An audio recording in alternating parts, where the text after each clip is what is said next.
तो बेसिकली दोस्तों जीडीपी का जो नंबर आया 7.8% के आसपास से ग्रोथ है इंडिया की जीडीपी की और कहीं न कहीं पॉजिटिव न्यूज़। पॉजिटिव न्यूज़ है तो मार्केट में भी इसका पॉजिटिव असर रह सकता है, ये आपको ध्यान रखना है, ठीक है?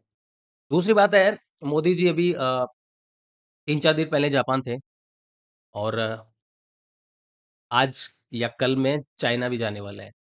तो पहले जापान की बात करते हैं, जापान के साथ बहुत सारे समझौते हुए हैं और जापान दोस्त की तरह देखते हैं, बहुत सारी चीज़ें हुई है, तो उसका भी है ना मार्केट में पॉजिटिव असर पड़ेगा। मोस्ट इम्पोर्टेंट चीज़ चाइना गए हैं, शायद आज मीटिंग होगी या फिर कल है, उसका तो बहुत बड़ा इम्पैक्ट होने वाला है क्योंकि चाइना और इंडिया मोदी जी ने बोला था एक टाइम, शायद मैं याद कर पा रहा हूँ कि चाइना को बॉयकॉट करो, चाइना की चीज़ें मत खरीदो, स्वदेशी अपनाओ। उनका बात सही है, मैं बिल्कुल नहीं बोल रहा, लेकिन मोदी जी अब खुद ही चाइना गए हैं।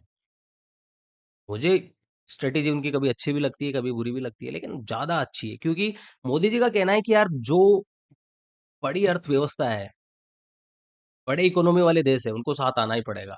किससे लड़ना है तो? ट्रम्प चाचा से लड़ना है तो क्योंकि ट्रम्प तो बौखला चुका है। ट्रम्प कुछ भी कर रहा है। मोदी जी ने हाथ बढ़ाए चाइना के साथ, जापान के साथ कि देखो चाइना के पास पावर तो बहुत है, इसमें कोई डाउट नहीं है। तो चाइना अगर इंडिया को सपोर्ट कर रहा है, आपसी ट्रेड डील हो रहे हैं, समझौते हो रहे हैं, तो उससे बहुत फ़ायदा हो सकता है इंडिया को, चीज़ को समझना। मार्केट से क्या रिलेशन है?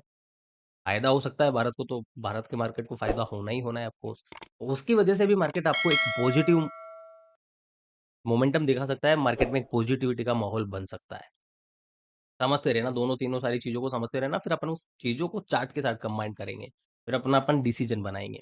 अपन देखेंगे कि मार्केट कोई सपोर्ट एरिया के पास है क्या? निफ्टी और बैंक निफ्टी। सपोर्ट एरिया के पास है, न्यूज़ भी पॉजिटिव है, तो फिर बाउंस बनता ही बनता है कल के दिन, परसों के दिन। हो सकता है पूरा रिवर्सल ही बन जाए।